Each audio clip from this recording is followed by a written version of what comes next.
गरीब साध साध सब नेक हैं, आप अपनी ठोरी, जो सतलोक ले जाएंगे वो साधु कोई और। अपहरण हो गया तो श्री रामचंद्र जी बुरी तरह रो रहे थे सीता जी के वियोग में। भगवान शिव आकाश से देख रहे थे, पार्वती साथ थी और भगवान शंकर ने श्री रामचंद्र जी को प्रणाम किया आकाश से। पार्वती जी ने कहा कि आप किसको प्रणाम कर रहे हो? कि वो त्रिलोकीनाथ नीचे भगवान अवतरित हुए उनको प्रणाम कर रहा हूं। पार्वती बोली भगवान है यो, रोन लग रहा। भगवान कभी रोता है? मैं इसकी परीक्षा लूंगी। यदि मैं सीता रूप धर कर बना के जाऊंगी, यदि मुझे पहचान लेंगे तो मैं इनको भगवान मान लूंगी, ना तो मैं प्रणाम ना करूं। अब भगवान शंकर बोले कि तू सीता रूप मत बनाना, यह गलती मत करती है, फिर मेरे काम की नहीं रहेगी, क्योंकि तू मेरी माता का रूप बना लेगी, मेरे मां के तुल्य हो जाएगी। मैं तुझे पत्नी रूप में स्वीकार नहीं करूंगा।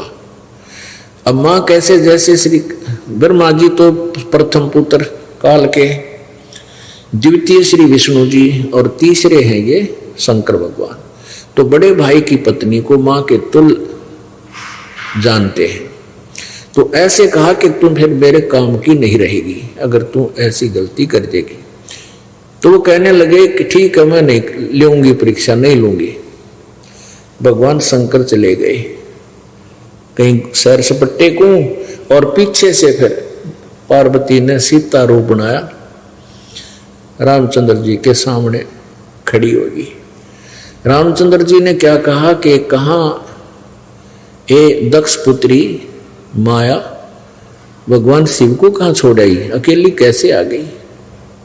बड़ी शर्मिंदा हुई कि आप तो सचमुच मुझे पहचान गए। तब उसने प्रणाम किया।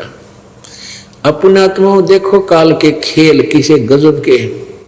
श्री रामचंद्र जी को अपनी पत्नी का तो पता नहीं हुआ कि जा रही है, कौन उठा ले गया, रो रहा है, और वह पहचान दी, वह पार्वती पहचान ली।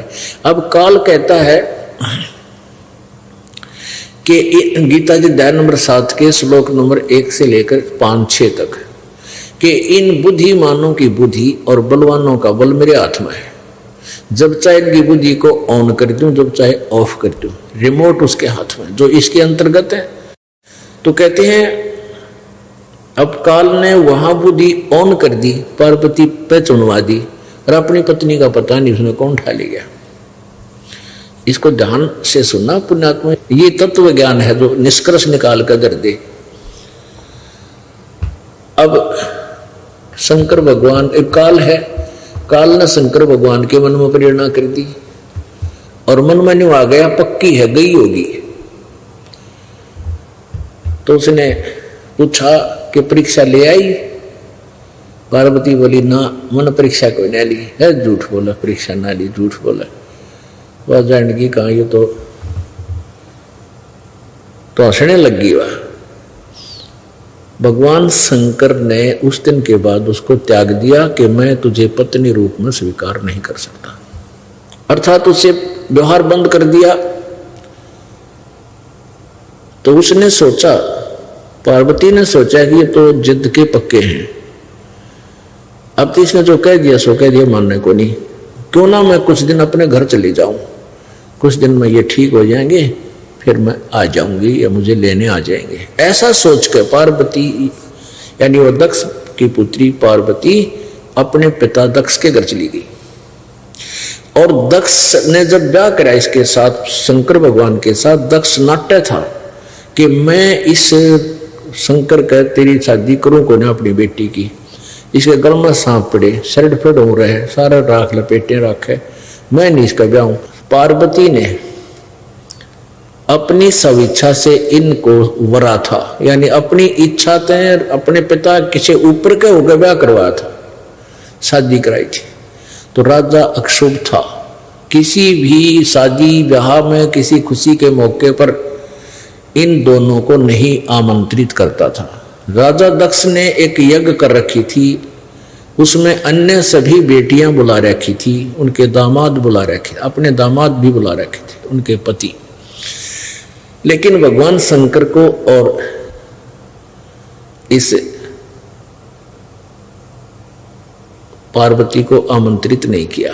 जब ये वहां पहुंची अपने पिता के घर पर, वहां हवन चल रहे थे, बड़े बड़े कुंड बना करते हैं ब्राह्मण, बड़े कुंड, और फिर उसमें हवन दे पलट पूरे डोरे के डोरे नो डाला करते, पूरे बड़े बड़े कड़छे, और वो पूरा लोक पड़ा कर पुना करता जलाना था राजा का माल, टुकड़े डालो किसी तरह। अब उस पार्वती ने सारे मंडप में देखा कि सभी बहनें आई हैं, उनके पति भी विराजमान हैं, और यज्ञ में क्या करवाते थे कि सभी लड़कियों को बुलाओ, उनके पतियों को बुलाओ, उनका यज्ञ में 100 प्रतिदिन जैसे हिस्सा निकालते थे, 100 रुपये रखवा दो प्रत्येक दामाद के, फिर 1100 रुपये कर दो ब्राह्मण के, उस बहाने वो अपने भी दरवाया करते। और किसी कारणवश को लड़की का पति नहीं आया हुआ था तो उसका आसन लगा रखा था, उसका हिस्सा वहां रख रहे थे कि लड़की जावेगी तब दे देंगे या साथ ले जाएगी। तो पार्वती सारे मंडप में देखा कि सभी बहनें आई हैं, उनके पति आए हैं, जिनके पति नहीं आए हैं उनका आसन अलग लगा है और उनका हिस्सा भी निकाला हुआ है, और हमारा कहीं नामो निशान नहीं। तो लड़की अपनी माँ के पास जाया करे, माँ के ऊपर बेटी की पार बसाया करे, कहते हैं ना, अपनी माँ से ही खुलकर बातें करती है बेटी। तो माँ से कहा कि माँ तुमने हमें क्यों नहीं बुलाया और ना ही हमारा कोई हिस्सा निकाल रखा है, तुमने अपने दामाद का कहीं स्थान व्यासन भी नहीं लगा रखा है। तो उसकी माँ कहने लगी, बेटी ना तो मेरी तू मानती ना तेरा बाप मानता, तेने उसके ऊपर क्या होकर ब्याह करवाया था, मैं बहुत नटी थी बेटा, पंगा नहीं दिया करते, और माता पिता अपने बच्चे को ठीक ठिकाने शादी करते हैं, इनकी नाराजगी में तूने शादी करवाई है, ब्याह करवाया है, तो इसलिए तेरे से नाराज है, तुम्हें इसलिए नहीं बुलाया। अपने पिता तो बात कर, मेरे सिर में दर्द मत करे। वह गई फिर राजा दक्ष के पास। राजा दक्ष बैठा था सिंहासन पर, हवन हो रहा था। उसने जाके कहा, पिताजी आपने हमें आमंत्रित क्यों नहीं किया, आपके दामाद का अपने आसन भी नहीं लगा रखा है। तो उसने कहा दक्ष ने कि तुम्हें किसी ने बुलाया है, तुम बिना बुलाए क्यों आई मेरे घर पे। तो इस बात को का दुख मान गया कि अब न तो शिव जी के पास ठिकाना वो मानने को नहीं, और घर में ये हालत तेरी व्यंग कसे। तो कहने लगी, उसी समय कहती है ठीक है अब करवाती हूं तेरा हवन। अपने पिता से शुद्ध होकर उस हवन कुंड में छलांग लगाएगी। अब जल्दी करके और उसको बुझू का फटाफट बाहर निकाला, इतने उसका सारा चाम जल गया, अस्थि पिंजर शेष बच गया, वह निकाल अवश्य ली हवन कुंड से बाहर, इतना वो सब जल गया उसका। उधर से शंकर भगवान को पता चला, ऐसे कहानी बन गई। फिर वो राजा दक्ष को मारने के लिए आया। अब लंबी कथा ना बना करके जो दास उदाहरण देना चाहता है कि उधर अपने ससुराल में आकर भगवान शिव ने पार्वती का शरीर देखा जला हुआ।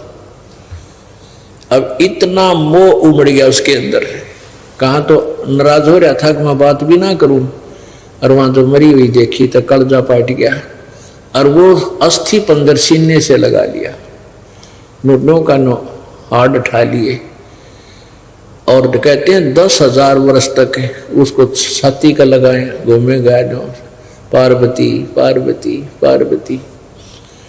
अब कहते हैं भगवान ने फिर सुदर्शन चक्कर मारा, उस अस्थि पंजर के टुकड़े टुकड़े कर दिए। कहते जहां ये न आँखों का जो खोखा पड़ा उड़ा नैना देवी, जहां पर जीभ पड़ी वहां ज्वाला देवी, जहां पर ये नीचे यहाँ से नीचे का धड़ पड़ा वहां पर ये वैष्णो देवी के स्थापना। इन अंगों को सुरक्षित रखा था कि यहाँ पड़े थे, वहां एक यादगार बना दी। कि आने वाले समय में इस पुराण के इस कथा को कोई झुठला ना दे। वो बनाई तो थी यादगार न्यू, अरे वहाँ पूजा शुरू होगी, वहीं पर लगे रहे सारा दिन आरती ले थाली लेकर के। अब चलो ये तो बाद में बताएंगे। अब भगवान शंकर की फिर वह मोह टूटा। अब पुण्यात्मा, ये तो परमात्मा के ज्ञान से बात बनेगी, यहां से मोह हटेगा, न जीव के बस का नहीं। और हम जिनको भगवान मानते थे उनकी ये दुर्दशाएं। अब भगवान शंकर ने बोला, सोचा कि भी आज मेरी के दुर्दशा हुई, 10,000 वर्ष हो गए, टाइम पर खाना नहीं, नहाना नहीं, धोना नहीं। मैंने ब्याह करवाया किस लिए? क्योंकि मेरे अंदर वासना थी, ये रजोगुण था, जिस कारण से मैंने विवाह की आवश्यकता पड़ी। यदि ये काम देव ही नष्ट हो, इसका मैं नाश कर दूं, खत्म कर दूं, तो ना रहेगा बांस, ना बजेगी बांसुरी। यह सोच अब उसने के विचार लाया कि मैंने पार्वती को इतना प्यार करता था और मैं इतना विश्वास किया करता था कि पार्वती मुझे धोखा नहीं दे सकती, मेरे सामने झूठ नहीं बोलेगी और मेरी आज्ञाकारी है। इसने झूठ भी बोल दी, आज्ञा का उल्लंघन भी कर दिया। अब मैं किस पर विश्वास करूं? एक ये सोचकर उसने क्या किया, अपने इस वासना को, कामदेव को नष्ट करने के लिए, समाप्त करने के लिए, कहते हैं 88,000 वर्ष तक तप किया। और वहां कहते हैं कामदेव एक सुंदर औरत बनकर भगवान शंकर जी के सामने डांस करने लग गया। और कहते हैं भगवान शंकर जी ने वो कामदेव नष्ट कर दिया, उसकी राख बनी गई। तो भगवान, ये काल के जाल हैं, समझना, काल सारी ऐसी लीलाएं करता है। भगवान शंकर ने सोच ली कि ईब तू काम रहित हो गया, तेरी वासना ना रही, निश्चिंत हुआ, कटा टंटा। अब काल ने सोची, जय शिव जी की तरह सारे ही न्यू करने लग गए तो मेरे लिए बच्चे पैदा कौन करेगा, और मैं 1 लाख मानो खाऊंगा कहां से। एक दिन भगवान शिव जी के मन में प्रेरणा कर दी, क्योंकि रिमोट तो इसके हाथ में है। एकदम प्रेरणा हुई कि जिस समय सागर मंथन हुआ था, और सागर मंथन के समय कहते हैं विष निकला था तो मैंने पी लिया और मुझे नशा बन गया था, मैं हर क्रिया नहीं देख सका। सुना है कि भगवान विष्णु ने एक सुंदर लड़की मोहनी रूप धार के, और उसमें अमृत निकला था, एक शराब निकली थी समुद्र तय, तो शराब अमृत का घड़ा कलश और राक्षसों ने ले लिया था। और जय राक्षस अमृत पी जाते तो सारी सृष्टि दुखी करते। तो भगवान कहते हैं विष्णु जी ने मोहनी लड़की का सुंदर रूप बनाकर मोहनी नाम दे के और डांस डूंस करके, और जो कलश शराब का था वो सिर पर रखी हुई थी, तो उनको वो कलश, शराब का कलश, वो उसके ऊपर इतने आसक्त हो गए राक्षस के अमृत का कलश तो उठा लिया और शराब का उनका आगे धर दिया और उनके एक एक गिलास भीतर गिर दिया। वो तो सारे हो गए नोटोल, और भगवान फिर लेकर वो अमृत का कलश देवता ती प्या दिया। तो शंकर भगवान ने सोचा कि मैं भगवान विष्णु जी के उस लड़की रूप को नहीं देख पाया था, और आज भगवान से कहूंगा वो स्त्री रूप बना के दिखा मैंने, ताकि मैं दर्शन कर सकूं। अब इस उद्देश्य से भगवान शंकर जी विष्णु जी के घर, विष्णु लोक में चले गए। उनके द्वार पर जाकर बैठ गए, उनके बरंडे में आवा भगत हुई, कुशल मंगल हुई, कारण पूछा कि कैसे दर्शन दिए। बोले नाथ आज यहाँ पर ए शंकर भगवान आज कैसे दर्शन दिए? तो भगवान शंकर जी ने अपना उद्देश्य बताया कि मैं इसलिए आया हूं, मैं आपका वो मोहनी रूप देखना चाहता हूं, और मैं उसमें देख नहीं सका, मुझे को अपना मोहनी रूप बना के दिखा दो। भगवान विष्णु कहने लगे, भले मानस, वो तो कोई समय था, भले व्यक्ति भगवान, वो तो कोई समय था, एक समय पर पता नहीं क्या करना पड़ जा, पर ये लड़की के ऊपर बन कर दिखाऊं तो नहीं। तो भगवान शंकर बोले जी ये तो दिखाना ही पड़ेगा ना, तो मत यूं बैठ गया तेरे मरने आ गए, इतना नहीं दिखा लेगा मत उठू को नहीं। भगवान विष्णु ने सोचा ये 88,000 वर्ष तक बूढ़ा बैठा रहा, वहां बैठा रहा, रिजय यहाँ बैठ गया तो ये उठाना मुश्किल हो जाए, रोज माथा लग गया सवेरे सवेरे। वो तो आदमी बैठो कई दिन पर इस तरह हट कर लेना जो बालक भी बूढ़ा लग गया करे, वो खट क्या करे जो धरना दे दे। तो भगवान विष्णु बोले कि आप अच्छी बात कर रहे हो या कोई बात करते हो, इनको कोई लड़की बनो मेरा उतना बने जाए, नो करके अपने घर में चले गए अंदर महल में। वहां से अंतर ध्यान हो गए और वो भगवान विष्णु का जो महल है वो बहुत अच्छे लंबे चौड़े सुंदर बाग के अंदर है। उस बरंडे के सामने एक 1000 फुट की दूरी पे यानी 5 एकड़ की दूरी पे उस वन में उस बाग में एक सुंदर लड़की का रूप धारण करके भगवान विष्णु अर्धनग्न शरीर में पारदर्शक कपड़े पहन कर पारदर्शी और दूर घूम रहे हैं। भगवान शिव जी ने इधर देखा भगवान विष्णु भीतर चले गए, तू चार इतने शहर सपट्टे के बहाने और जंगल में बढ़ जा। तो वहां चल पड़ा सपीट तो उस लड़की की तरफ। तो भगवान विष्णु से ये कहा था भगवान शिव ने कि आपने कैसे उन देवताओं को मूर्ख बना दिया जो आपके ऊपर इतने आसक्त हो गए, आपने अमृत का घड़ा छीन लिया हमसे। तो भगवान शंकर जी चल रहे हैं उस लड़की से, लड़की और थोड़ी सी इधर उधर चल पड़ी तो जाके शीघ्रता से जाकर लड़की का हाथ पकड़ दिया शंकर भगवान। और जो ही उस समय उनका बहुत बुरा हाल था शंकर भगवान का, तो उस समय विष्णु जी अपने विष्णु रूप में आ गए और हंसते हुए न्यों कहने लगे कि जिस प्रकार तेरे को बड़ी बूझ बना दिया ने उनको बनाया था हमने, जैसे आज तो मूर्ख बन गया ऐसे ही उन राक्षसों को बनाया था। देख लिया रूप, शर्मिंदा हो गया, नीचे नाड़ कर ली और आगे करने। तो यहां परमात्मा क्या कहते हैं, जैसे अग्न काष्ठ के माही है व्यापक पर दिखे नाही, ऐसे काम देव पर चंडा व्यापक सकल दीप नो खंडा। क्या कहते हैं कि विकार मरे मत जानियो जो भूगोल में आगे। तो यहां परमात्मा क्या कहते हैं, अब इस सेंटेंस परमात्मा की अमृतवाणी की एक लाइन को आपके समक्ष दिखाने के लिए यानी ये समझाने के लिए ये इतना लंबे चौड़े उदाहरण देने पड़े। क्या बताते हैं, जार बार कोयला कर डारे फिर दे अवतारा हो, ब्रह्मा विष्णु शिव तन धर आए और का कौन विचारा हो।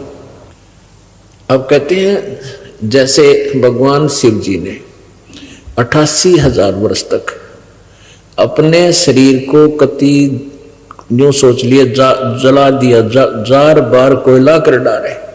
अपने हिसाब से तो उसने अपनी साधना से अपने मन को कंट्रोल कर लिया, यानी कति इतनी कठिन तप किया, घोर तपस्या की, कभी खाया कभी ना खाया, सूख कर पतले सा शरीर हो गया, यानी कति शरीर जला दिया बाल दिया।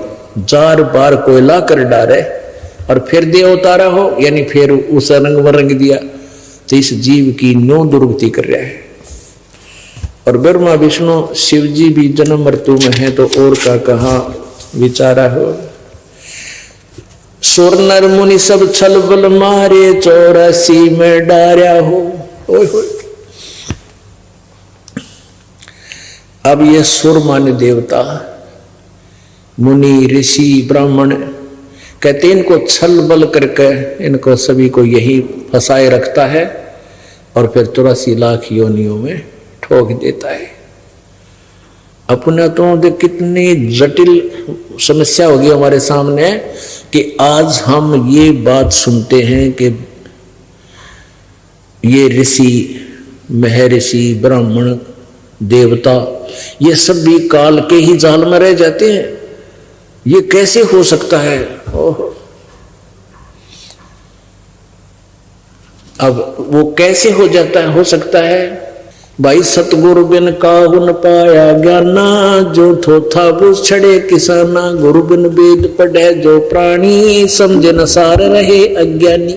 गीता जी अध्याय नंबर 4 के श्लोक नंबर 32 में गीता ज्ञान दाता कहता है कि जो जिस ज्ञान के यज्ञों के विषय में, यज्ञ माने धार्मिक अनुष्ठान, जिन धार्मिक अनुष्ठानों के विषय में गीता जी अध्याय नंबर 25 से 31 तक विवरण दिया है, कोई ऐसी साधना करता है, कोई देवताओं की पूजा करता है, कोई हिंसक अहिंसावादी है, कोई सब अध्याय ही करता है, कोई केवल योगाभ्यास ही करता रहता है, और ये सभी अपनी साधनाओं को अच्छी मानते हैं, पाप नाशक जानते हैं। ये विषय तो चौथे अध्याय के 32वें श्लोक में कहा कि इस प्रकार के और विस्तार से बहुत बड़े यज्ञ अनुष्ठानों की जानकारी उस सच्चिदानंद घन ब्रह्म की वाणी में वर्णित है, विस्तार से वर्णित है। इन गीतानुवादकर्ताओं ने चौथे अध्याय के 32वें श्लोक में गड़बड़ी कर रखी है। ब्रह्म ने मुख्य शब्द है, इन अर्थ कर दिया, ब्रह्म ने का अर्थ कर दिया ब्रह्म का अर्थ कर दिया वेद, ब्रह्म ने का अर्थ कर दिया वेद, और मुख्य माने वाणी में, वेद की वाणी में अर्थ कर दिया। नहीं, यहां सच्चिदानंद घन ब्रह्म की वाणी होना चाहिए इसका अर्थ, सच्चिदानंद घन ब्रह्म, ब्रह्म ने माने, क्योंकि इन्होंने अनुवादकर्ताओं ने ही गीता जी अध्याय नंबर 17 के श्लोक नंबर 23 में ब्रह्मणे का अर्थ सच्चिदानंद घन ब्रह्म कहा है, वो सही है, तो यहां भी वही होना चाहिए। तो सच्चिदानंद घन ब्रह्म की वाणी में चौथे अध्याय के 32वें श्लोक में विस्तार से कहा गया है, उसको कर्म जान, यानी वो कर्म करने से ही उनकी क्रियाएं संपन्न होती हैं, हठ योग करने से, एक जगह बैठने से नहीं। जैसे आप ये कर रहे हो सारी साधनाएं ऐसे होती हैं, और उससे फिर जन्म मृत्यु सदा के लिए समाप्त हो जाएगी। तो उस सच्चिदानंद घन ब्रह्म की वाणी को तत्वदर्शी संतों के पास जाकर समझ गीता जी अध्याय नंबर 4 के श्लोक नंबर 34 में स्पष्ट किया है। और उनको दंडोत प्रणाम करने से, कपट छोड़कर प्रसन्न, सरलता पूर्वक प्रश्न करने से, नम्रता से प्रश्न करने से वो तत्वदर्शी संत जो तत्व ज्ञान का, यानी सच्चिदानंद घन ब्रह्म की वाणी में जो सूक्ष्म वेद में जो ज्ञान है उसका प्रकाश करेंगे, वो ज्ञान तुझे देंगे। उसके पश्चात अब गीता जी यजुर्वेद अध्याय नंबर 40 के श्लोक नंबर 10 से लेकर श्लोक नंबर 10 में स्पष्ट किया है कि कोई तो परमात्मा को संभव माने जन्म लेने वाला, और कोई असंभव माने जो जन्म नहीं लेता, यानी कोई साकार कोई निराकार बताता है। इसकी जानकारी सच्ची वो धीरा नाम यानी वो तत्वदर्शी संत बताएंगे, उनसे सुनो। तो पुण्यात्माओं, इन ऋषि महर्षियों को वो तत्वदर्शी संत ना मिला, और परमात्मा आए थे कबीर जी सतयुग त्रेता द्वापर में, जब इन ऋषियों की नाड़ मुड़ी नहीं, परमात्मा को माना नहीं, एक भी ज्ञान नहीं मानने वाले का, अपने ही आप निष्कर्ष निकाल करके भी और ब्रह्मा जी को वेदों का ज्ञाता मान करके उस ब्रह्मा जी के द्वारा जो भी अटकलबाजी का ज्ञान अनुवाद वेदों का किया गया, उसने फाइनल मान लिया इन्होंने, और उस आधार से ओम नाम को सच्चिदानंद घन ब्रह्म का जान के, यानी अक्षर ब्रह्म का, परम अक्षर ब्रह्म का जानकर जाप करते रहे, और फिर काल कट है गई, फिर उसको भी छोड़ दिया, दुर्गा को फाइनल गॉड मान लिया, दुर्गा को अंतिम पूर्ण परमात्मा मान लिया, इसके ऊपर कोई भगवान नहीं, फिर ये यही चक्कर में न्यो रह गए। अब आपको प्रमाण देते हैं श्रीमद् देवी भागवत। अपनात्माओं, ये दास वैसे आपको कितना ही समझा दे, कितना मौखिक बात बता दे, आपका कतई नहीं जचे, आपको विश्वास नहीं हो सकता कि ये दास जो कह रहा सच्ची है, क्योंकि 600 साल पहले परमात्मा यही बात कह कर चले गए, उनकी किसी ने नहीं मानी, क्योंकि हम सदग्रंथों से अपरिचित थे, और जो हमारे नकली गुरु थे ब्राह्मण ऋषि महर्षि मंडलेश्वर, ये कहते थे हमने शास्त्रों को पढ़ा है, पुराणों को पढ़ा है, हम संस्कृत भाषा जानते हैं, हम काशी विद्यापीठ पढ़ कर आए हैं, हमने वेदों को जाना है, संस्कृत भाषा जानते हैं, हम सही कहते हैं, ये दुल्हा कबीर झूठ बोलता है। तो उस समय इसीलिए उनकी दाल गली रही कि हम सदग्रंथों से अपरिचित थे, और वो संस्कृत भाषा के जानने वालों को विद्वान इसलिए मान लेते थे क्योंकि सदग्रंथ संस्कृत भाषा में लिपिबद्ध थे। और वो ये नहीं बता पाए वो कि इसमें लिखा क्या है। हमने उनके द्वारा दिए गए उस दंत कथा को, ज्ञान को फाइनल मान रखा था। इसलिए हम भगवान के इस ज्ञान को जो 600 वर्ष पहले बोला था उस समय नहीं मान पाए, आज मानेंगे क्योंकि हम सदग्रंथों को स्वयं देख रहे हैं। ये देखिएगा, वही श्रीमद् देवी भागवत गीता प्रेस गोरखपुर से प्रकाशित है।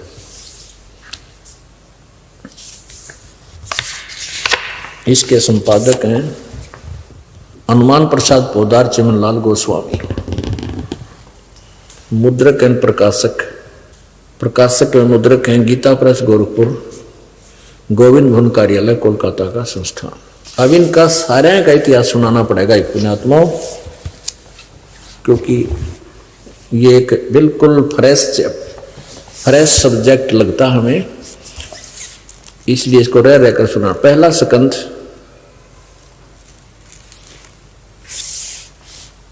संक्षिप्त देवी भागवत 28 पृष्ठ पर नारद जी और व्यास जी जो राइटर है इसका, वेद चारों पुराणों, वेदों और गीता जी का, इनकी आपस में वार्ता हो रही है। नारद जी से ये व्यास जी पूछ रहे हैं नारद जी से, व्यास जी पूछ रहे नारद जी से, क्या वार्ता है। नारद जी ने कहा, महाभाग व्यास जी, इस विषय में जो पूछ रहे हो ठीक यही प्रश्न मेरे पिताजी ने भगवान श्री हरि से किया था, विष्णु जी से।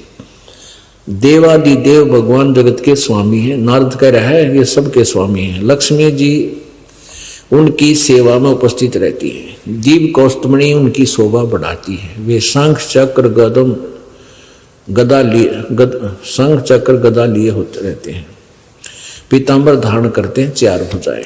आगे देखो, जगत गुरु एवं देवताओं के भी देवता हैं। ऐसे जगत प्रभु भगवान श्री हरि महान तप कर रहे थे, महान तप, उनकी समाधि लगी थी। यह देखकर मेरे पिताजी ब्रह्मा जी को बड़ा आश्चर्य हुआ। अतः उन्होंने उनसे जानने की इच्छा प्रकट की। ब्रह्मा जी ने पूछा, प्रभु आप देवताओं के अध्यक्ष, जगत के स्वामी, ब्रह्मा जी भी ये बोल रहे हैं, और भूत भविष्य एवं वर्तमान से भी जीवों के एकमात्र शासक हैं। भगवान फिर आप क्यों तपस्या कर रहे हैं और किस देवता की यानी किस भगवान की आराधना में ध्यान मग्न है। मुझे असीम आश्चर्य तो ये हो रहा है कि आप देवेश्वर एवं सारे संसार के शासक होते हुए समाधि लगाए बैठे हो। ब्रह्मा जी के विनीत वचन सुनकर भगवान यानी विष्णु जी श्री हरि उनसे कहने लगे, ब्रह्मन सावधान होकर सुनो, मैं अपने मन का विचार व्यक्त करता हूं। देवता दानव मानव सब यही जानते हैं कि तुम सृष्टि करते हो, मैं पालन करता हूं, और शंकर संहार किया करते हैं। फिर भी वेद के पारगामी पुरुष अपनी युक्ति से यह सिद्ध करते हैं कि रचने, पालने और संहार करने की यह योग्यता जो हमें मिली है, इसकी अधिष्ठात्री शक्ति देवी है। आगे देखो, सुअर्थ प्रत्यक्ष और परोक्ष दोनों उदाहरण मैं तुम्हारे सामने रखता हूं, सुनो। यह निश्चित है कि उस शक्ति यानी दुर्गा के अधीन होकर ही मैं प्रलय काल में इस शेष नाग के सैया पर सोता और सृष्टि करने का अवसर आते ही जाग जाता हूं। मैं सदा तप करने में लगा रहता हूं। उस शक्ति के शासन से कभी मुक्त नहीं रह सकता। कभी अवसर मिला तो लक्ष्मी के साथ सुख पूर्वक समय बिताने का सौभाग्य प्राप्त होता है। मैं कभी तो दानों के साथ युद्ध करता रहता हूँ। अखिल जगत को भय पहुंचाने वाले दैत्यों के विकराल शरीरों को शांत करना मेरा परम कर्तव्य हो जाता है। यहाँ देखो, ये 29 पृष्ठ पर पढ़ रहे हैं। अब हम 28 पहले पढ़ लिया था, ये 29 पृष्ठ है। मुझे सब प्रकार से शक्ति यानी दुर्गा के अधीन होकर रहना पड़ता है। उन्हीं भगवती शक्ति का यानी दुर्गा का मैं निरंतर ध्यान किया करता हूँ। ब्रह्मा जी मेरी जानकारी में इन भगवती शक्ति से बढ़कर दूसरे कोई देवता नहीं, यानी इससे ऊपर कोई भगवान नहीं। मैं मेरे आध्यात्मिक ज्ञान के आधार से ये इनका आध्यात्मिक ज्ञान एंड हो गया। अपने आत्मा ब्रह्मा जी के ज्ञान का, नारद जी के ज्ञान का, और व्यास जी तो सुन ही रहा है इनकी वार्ता को, ये क्लियर हो, आपको पता लग गया कितना ज्ञान है। विष्णु जी को तो सर्वेश्वर महेश्वर कह रहे हैं सारे, नारद भी, व्यास जी और ब्रह्मा जी सर्वेश्वर महेश्वर जगत के स्वामी, आप तो ऊपर भगवान नहीं, फिर आप भक्ति किसकी कर रहे हो? यूं कह मैं दुर्गा की भक्ति करता हूँ, कठिन तप करता हूँ, घोर तप करता हूँ, बैटरी चार्ज करता हूँ, फिर राक्षसों के साथ लड़ता हूँ, उनको मारता हूँ। ये 9 जाल फैला रखे इस काल में। अब ये ब्रह्मा विष्णु जी तप करते हैं, कठिन तप करके ये कुछ सिद्धियां प्राप्त करते हैं, और फिर राक्षसों के साथ लड़ते हैं, इनको मारते हैं, फिर वो बैटरी डिस्चार्ज हो जाती है, फिर तप करते हैं, यानी फिर चार्जर लाते हैं, और फिर जो काम करना था वो कर नहीं पा रहे, जो सत भक्ति करनी थी परम संत से लेकर वो ये नहीं कर पाते, इसलिए दुर्गति होती है, जन्म और मृत्यु में आ जाते हैं, क्योंकि ये तत्वदर्शी संत को पहचान नहीं पाते हैं, जब परमात्मा स्वयं ही तत्वदर्शी संत बनकर आते हैं। अब ये कहते कि मैं दुर्गा से ऊपर भगवान नहीं मानता, मेरे अध्यात्म ज्ञान के जनरल नॉलेज में मुझे नहीं पता इससे आगे कोई भगवान नहीं। और दुर्गा कहती है कि तुम सब बात छोड़ के एक ब्रह्म की पूजा करो, और ब्रह्म कहता है उस पूर्ण ब्रह्म की पूजा करो। ये देखिएगा 7वां स्कंध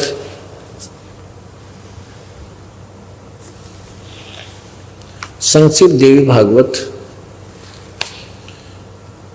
562 पृष्ठ से प्रारंभ करते हैं। देवी के द्वारा, दुर्गा के द्वारा हिमालय को ज्ञानोपदेश, ब्रह्म स्वरूप का वर्णन। ये पहले तो अपने विषय में कहती है, श्री देवी कहने लगी, यहां से पढ़ेंगे। उस ब्रह्म का क्या स्वरूप है यह बतलाया जाता है, जो प्रकाश रूप, सबके अत्यंत समीप में स्थित, हृदय रूप गुहा में स्थित होने के कारण गुहाचर नाम से प्रसिद्ध है, और महान पद अर्थात परम प्राप्य है। दुर्गा बता रही है वह समस्त जगत के, वह समस्त प्रजा के ज्ञान से परे है, अर्थात किसी की बुद्धि में आने वाला नहीं है, ऐसा तुम जानो। जो परम प्रकाश रूप है, जो सूक्ष्म से भी अत्यंत सूक्ष्म है, जिसमें संपूर्ण लोक और उन लोकों में निवास करने वाले प्राणी सचित हैं, वही ये अक्षर ब्रह्म है, वही सबके प्राण है, वही सबकी वाणी है, और वही सबके मन है। ये परम सत्य और अमृत अविनाशी तत्व है। सौम्य उस वेदने योग्य लक्ष्य का तुम वेदन करो, मन लगाकर उसमें तन्मय हो जाओ।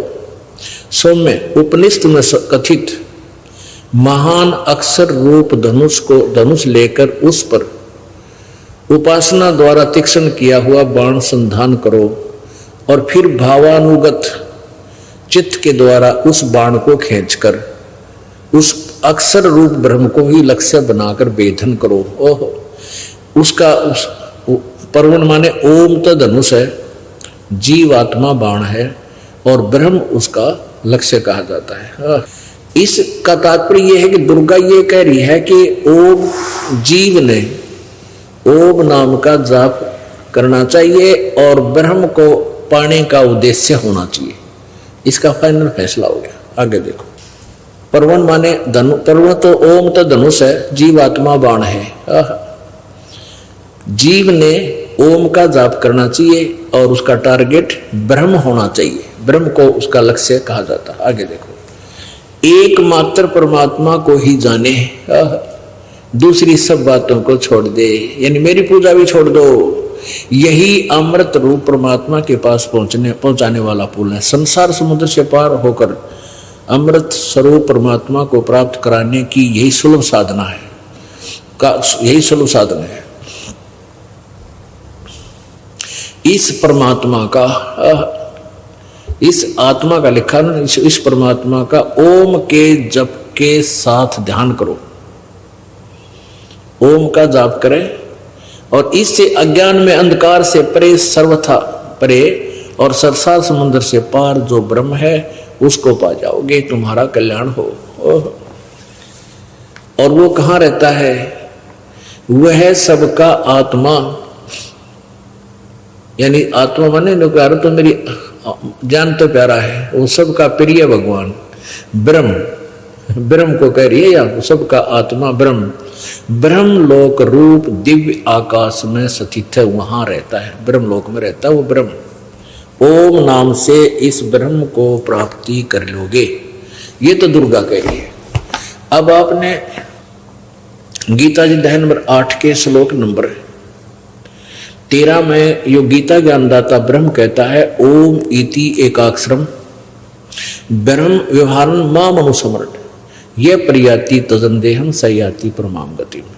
जो मुझ ब्रह्म का, माम ब्रह्म, मुझ ब्रह्म का एक ओम मंत्र, एक अक्षर ओम है, जो इसका सुमन करता है, अंतिम उच्चारण करके सुमन करता हुआ और शरीर छोड़कर जाते समय तक, यानी अंतिम श्वास तक सुमन करता हुआ परम गति को प्राप्त होता है, यानी मेरे वाले ओम से मिलने वाले लाभ को प्राप्त करता है।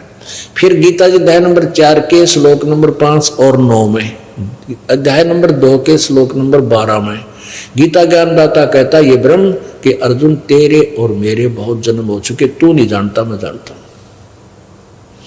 और गीता जी अध्याय नंबर 8 के श्लोक नंबर 16 में कहा कि ब्रह्म लोक पर्यंत ये सभी लोग ना पुनर्वर्ती में है, यानी वहां गए प्राणी फिर जन्म मृत्यु के अंदर आते हैं, पूर्ण मुक्त नहीं है। यानी ओम नाम के जाप से स्पष्ट है कि ब्रह्मलोक प्राप्त होता है, और ब्रह्मलोक में गए हुए प्राणी भी पूर्ण मोक्ष नहीं प्राप्त करते, जन्म और मृत्यु होती है, उनके अविनाशी पद प्राप्त नहीं करते। गीता जी अध्याय नंबर 8 के श्लोक नंबर 1 में अर्जुन ने पूछा, भगवान आपने अध्याय नंबर 7 के श्लोक नंबर 29 में गीता में कहा है कि उस तत्ब्रह्म को जानने के पश्चात और सारे अध्यात्म ज्ञान से परिचित होने के उपरांत, सब कर्मों से परिचित होने के उपरांत प्राणी केवल जरा और मरण से छूटने का ही प्रयत्न करता है। जरा माने बुढ़ापा और मरण माने मृत्यु। इस बुढ़ापे वाले दुख से दुखी होकर फिर सदा के लिए इस मृत्यु से पीछा छुटवाना चाहता है। तो उसने पूछा 8वें अध्याय के प्रथम श्लोक में कि वो किम तत्ब्रह्म, वो तत्ब्रह्म कौन है जो ऐसा भगवान है जिससे ये पंडा छूटे जरा और मृत्यु का। तो उसने गीता ज्ञानदाता ब्रह्म ने कहा तीसरे मंत्र में, 8वें अध्याय के तीसरे मंत्र में श्लोक में जवाब दिया है कि वो परम अक्षर ब्रह्म है। गीता जी अध्याय नंबर 8 के श्लोक नंबर 5 और 7 में कहता कि मेरी भक्ति कर मुझे प्राप्त होगा। अपना ओम नाम इसने बताई दिया 8वें अध्याय के 13वें श्लोक में। और अध्याय नंबर 8 के श्लोक नंबर 8, 9, 10 में कहा कि उस परम अक्षर ब्रह्म की जो साधना करता है, परमदेव पुरुष की तत्वदर्शी संत से मंत्र लेकर, और वो तत्वदर्शी संत उस सच्चिदानंद घन ब्रह्म का कौन सा नाम देगा। 17वें अध्याय के 23वें श्लोक में गीता जी में कहा है कि ओम तत्सति निर्देश ब्रह्म त्रिविध समर्थ है। उस परम अक्षर ब्रह्म की, उस सच्चिदानंद घन ब्रह्म की साधना का, उसके जाप करने का 3 मंत्र का और 3 प्रकार से जाप करने का मंत्र है। ओम तय ब्रह्म का, तत् ये उस पर ब्रह्म का अक्षर पुरुष का, और सत्य ये परम अक्षर ब्रह्म का। ये तत् और सत्य यह सांकेतिक है, और ओम सीधा मंत्र लिखा हुआ है। तो इन तीनों मंत्रों के जाप से मोक्ष होगा, ये इस दास के अतिरिक्त इस पृथ्वी पे नहीं है।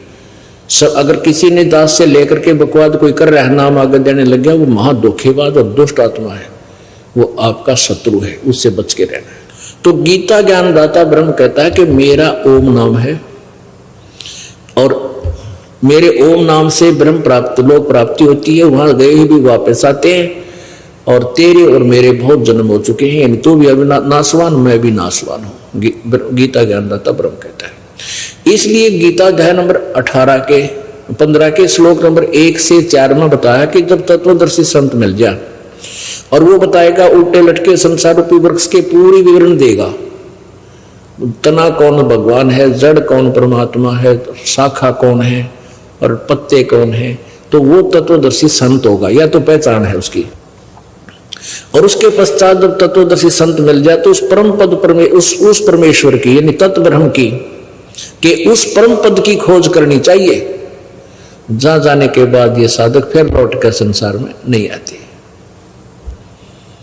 और गीता ज्ञानदाता कहता है जिस परमात्मा ने सारे ब्रह्मांड की रचना की है, संसारोपी वृक्ष की प्रवृत्ति जिससे विस्तार को प्राप्त हुई है, और मैं उसी की शरण में हूं, गीता ज्ञानदाता कहता है। उस भगवान की भक्ति करनी चाहिए। इसलिए गीता जी अध्याय नंबर 18 के जहां जाने के बाद फिर लौट कर वापस नहीं आते।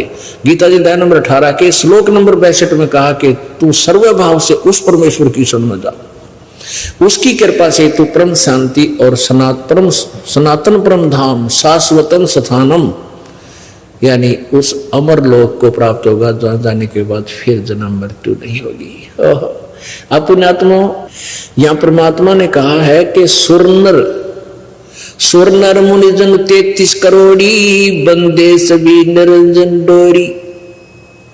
ये सभी काल के जाल में फंसे हुए हैं, इनको छल बल करके काल ने कहते यही फंसा रखे, ये झूठा ज्ञान प्रचार करवा के इनको कोई ज्ञान को नहीं खैर भी को नहीं पता इनको। ब्रह्मा विष्णु जी कहता मैं भी दुर्गा तो ऊपर भगवान नहीं मानता, दुर्गा कहती है कि मेरे तो ऊपर ब्रह्म है उसकी साधना करो, ब्रह्म कहता परमक्ष ब्रह्म की साधना करो, और उसकी साधना के विषय में नहीं कोई जानता, केवल तत्वदर्शी संत बताएगा जो परमात्मा का सच्चा नुमाइंदा होगा।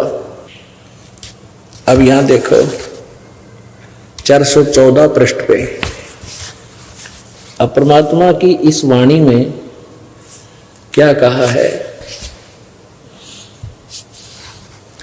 सुरनर मुनिजन छल बल मारे 84 में डारा हो, मध्य आकाश आप जा बैठा वो ज्योत स्वरूप उजियारा हो। कहते हैं बीच में जाकर सतलोक में इसमें 21वें ब्रह्मांड में विराजमान है, और कहते हैं उसके पार एक और नगर है जहां बरसे अमृत धारा हो। श्वेत स्वरूप फूल जहां फूले हंसा करते विहारा हो। ये प्यारी आत्मा जो सब बुराइयों से रहित होकर सत भक्ति करके हंस रूप धारण बन जाएंगी, यानी हंस रूप में आ जाएंगी।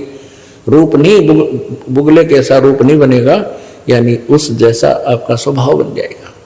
तो कहते फिर वहां सतलोक में ठाठते घूमया करेंगे,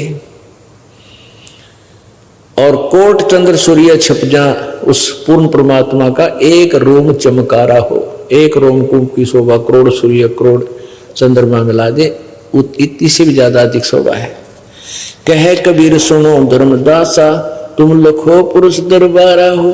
उस परमात्मा का वो दरबार देख तो प्रश्न चल रहा था कि सुरनर मुनिजन सब छलबल मारे 84 में डारा हो, ये के बाण नहीं देखे। अब देखिएगा 414 पृष्ठ पर क्लियर हो जाता है। सतियों के ब्राह्मण कहते वेद के पूरे विद्वान थे और दुर्गा की पूजा करा करते। ये खाक विद्वान थे, क्या जाने थे वेदों के विषय में, ये देखना। ये वही संक्षिप्त देवी भागवत है, 6ठा स्कंद है और पृष्ठ नंबर 414 है। जन्मे जय ने पूछा ब्राह्मण महाभाग किस युग में कैसा धर्म का स्वरूप है, इस संपूर्ण विषय को विशेष रूप से बताने की कृपा कीजिए। व्यास जी बोले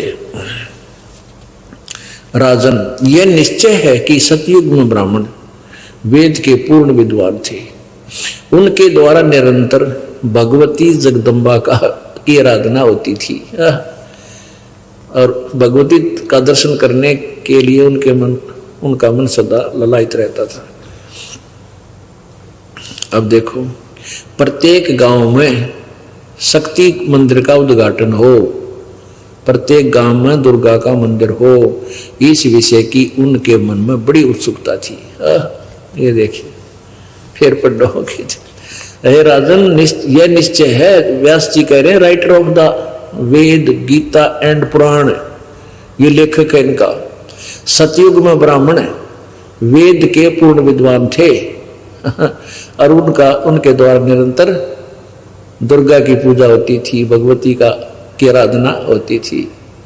और वह न सोचा करते सारे इसका मंदिर बना है, प्रत्येक गांव में मंदिर का उद्घाटन। और फिर देखो ये तो सतयुग के ब्राह्मणों के बारे में बताइए। देखो कलयुग के ब्राह्मणों के विषय में क्या लिखा है 414 पृष्ठ पर 6ठे स्कंद में। धर्म की ये स्थिति त्रेता में रही, परंतु कुछ ह्रास हो गया था।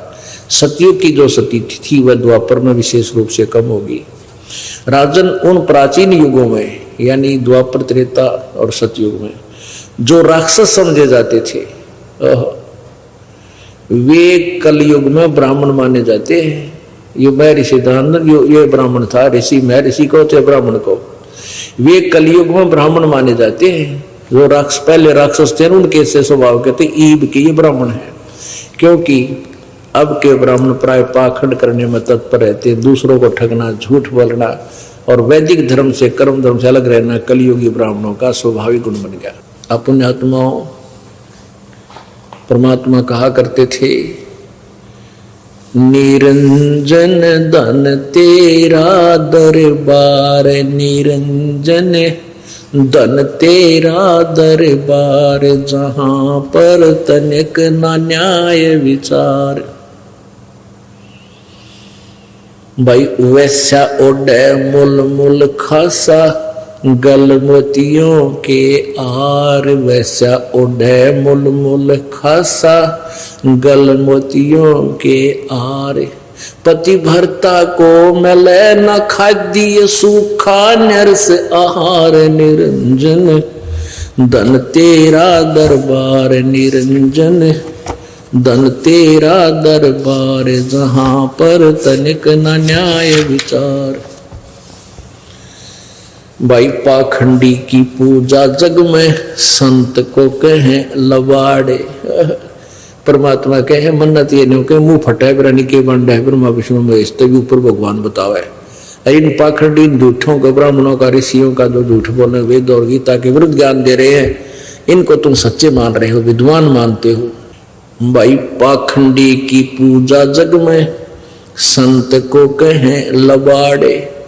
इन अज्ञानी को परम विवेकी और ज्ञानी को मूढ़ गवार, निरंजन धन तेरा दरबार, निरंजन धन तेरा दरबार, जहां पर तनिक न न्याय विचार। कहे कबीर सुनो भाई साधो, यह सब उल्टा व्यवहार।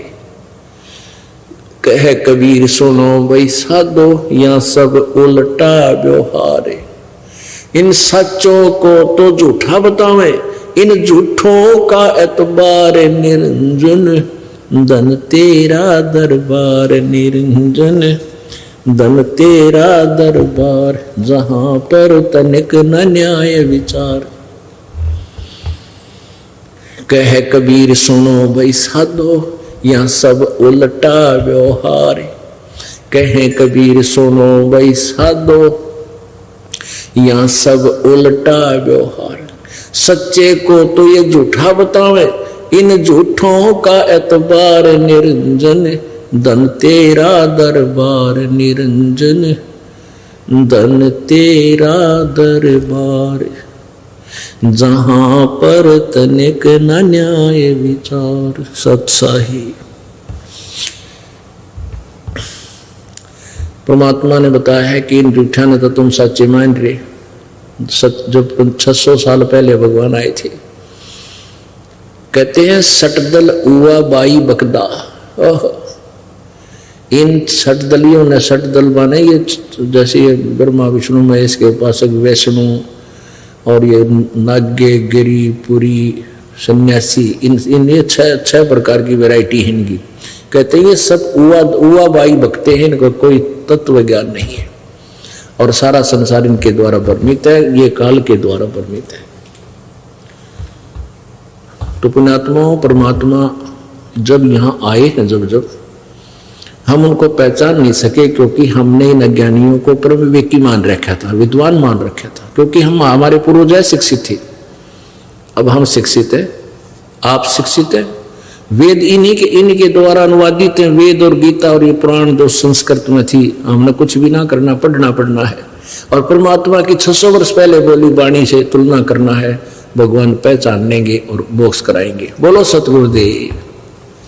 परम पिता परमात्मा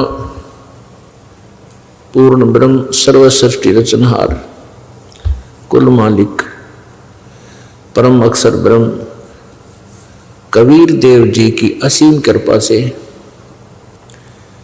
इस धरातल के ऊपर ये सत्संग प्रारंभ हुए। वो भी पुण्य आत्मा है जो इस सत्संग के अंदर पहुंच पाती हैं, जिनको ये सत्संग श्रवण करने का अवसर प्राप्त होता है। वर्तमान में इस पृथ्वी पर यदि कोई वस्तु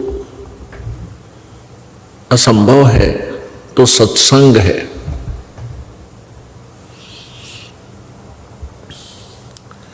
क्योंकि इस कलयुग में आधुनिक इंस्ट्रूमेंट, भौतिक सुखों की बहुत सी बौछार इस साइंस के माध्यम से हो चुकी है, जो भगवान से दूर करने वाली है। इसका सारा कारण आपका धीरे धीरे समझ में आओगा कि युग कलयुग क्यों रचा, कलयुग के अंदर काल ने ऐसा क्यों सिस्टम पैदा किया। ये वो पीक टाइम है, ये वो स्वर्ण अवसर है कि मानव अब भक्ति करके सतलोक चला जाएगा। और परमेश्वर कबीर जी का प्रचार ये पूरे विश्व में होने का समय है। तो काल ने पहले से ही इस युग की ऐसी रचना कर दी कि जब ये भक्ति काल शुरू हुए, अब ये भक्ति काल शुरू हो गया, तो उस समय आधुनिक इंस्ट्रूमेंट, ये विज्ञान चरम सीमा पर पहुंचा दी। टेलीविजन बनाए पहले आता है, टीवी, चलो वो तो घर घर में माथा मार ले आदमी, सामने जाकर उसके देखा देखी करा करते। अब जब से ये परमात्मा की रजा हुई है इस दास के ऊपर और ये सत्संग परमात्मा का प्रारंभ हुआ है, उसी दिन से और टेक्निक एक से एक नई ये काल भगवान वैज्ञानिकों को दे रहा है। जीव के बस के नहीं कंप्यूटर बना लेना, जीव के बस के नहीं ऊपर सैटेलाइट सेट कर लेना। ये इस काल भगवान ने, जो कि स्वर्ग के देवताओं को भेजता है और उनके अंदर से प्रेरणा करके वैज्ञानिकों के अंदर प्रवेश करके उन देवताओं से वो इंस्ट्रूमेंट बनवा दिए। यदि मानव के बस की ये बातें होती तो सतयुग त्रेता द्वापर में आप देख लो, एक रथ बोला करते, उसमें रथ, एक रेडू बैलगाड़ी समझ लो इस टाइप की, और उसमें 4 खच्चर जोड़ा करते, 5 5 6 6 7 7 8 8 11 11 ये घोड़े जोड़ के खींच के ले जाया करते। क्योंकि ऐसे रास्ते थे, गहरी गहरी लीक हो जाती कि तो पानी में काटने पड़ते, कि तो डला में खींच ले जाते, तो एक से नहीं खींचता हो। तो अब ये क्या बना दिया इस काल भगवान ने, इसलिए आवश्यक समझा कि ये प्राणी भक्ति ना कर ले, मोबाइल बनवा दिए, दिन रात टेलीविजनों के अंदर 12 बजे शुरू कर ले, कोई गाने बजाने बकवाद स्वरूप आवेगी। और फिर ये मोबाइल बनवा दिए, जेब में रखो, जब भी संसारिक धंधे ते टाइम मिले अपना कान का ला ले, और नहीं तो अंदर अंदर जेब में डाल के कान में ला ले, गाने सुनता जा। तो इस काल ने ये चालता चाली थी भक्ति से दूर करने की, लेकिन परमात्मा की लीला को ये काल भगवान ज्योति निरंजन ब्रह्म नहीं समझ सकता, ये तो जीव है उसके सामने। अब परमात्मा ने उसी का सदुपयोग हमारे भक्तों के द्वारा शुभ काम में ले लिया।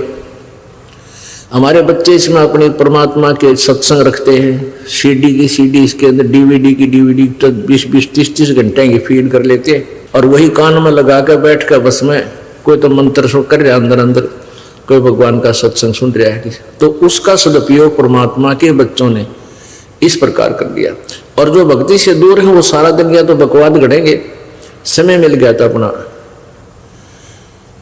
ये फिल्म आदि श्रवण करते रहते हैं, गाने सुनते हैं या फिल्म देखते हैं। आप जी के ऊपर एक विशेष रजा है परमात्मा की कि आपको ये सत्संग सुनने को मिल गया। आपके ना जाने कौन से पुण्य, कौन कौन से जन्म जन्मांतर के पुण्य आपके साथ हैं, और धन्य आपके माता पिता को जिनसे जन्म हुआ, आपको मालिक का मार्ग मिला, मोक्ष होगा भी गारंटीड होगा, लेकिन होगा उनका जो नियम में रहेंगे, मर्यादा भंग करने वाले का फिर वो फाउल हो जाएगा। मात पिता मिल जाएंगे, मात पिता मिल जाएंगे, 184 माही, ये सतगुरु सेवा और ये भक्ति भाई फेर मिलन की नाही।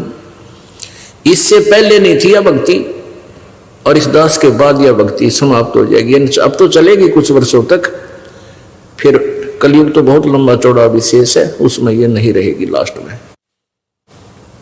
तो इस समय में जिन पुण्यात्माओं का मानव जीवन होगा, धन्य है उनके पुण्य, धन्य है उनके माता पिता,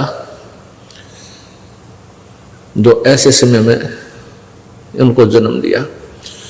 तो क्या बताते हैं कि जैसे आज आप इस संतान संपत्ति को फाइनल मान रहे थे, जब तक हम सत्संग नहीं सुना था हम इसी प्रोसीजर में को फाइनल मान रहे थे। यही क्रिया फाइनल थी कि बच्चे हो जाएंगे, फिर इनका ब्याह कर देंगे, इनको पढ़ाएंगे लिखाएंगे, युवा हो जाएंगे, फिर इनका विवाह कर देंगे, फिर भगवान इनका संतान दे, और फिर हमारी बेसिक मृत्यु हो जाए, बेसिक टिकट कट जाए, कोई दिक्कत नहीं। हमने इतना ही मान रखा था।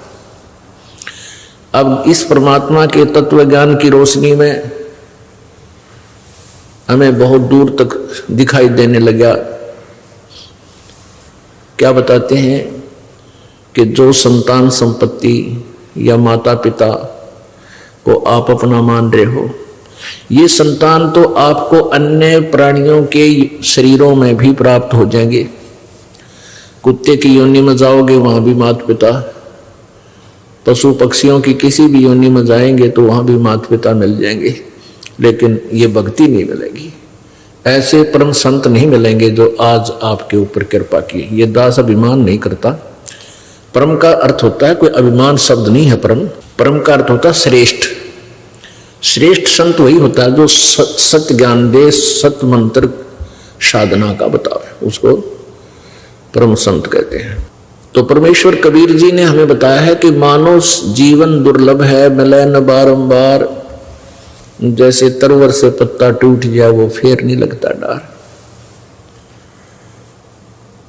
मानुष जन्म पाए के जय नहीं रटे हरि नाम, जैसे कुआं जल बिना फिर बनवाया क्या काम।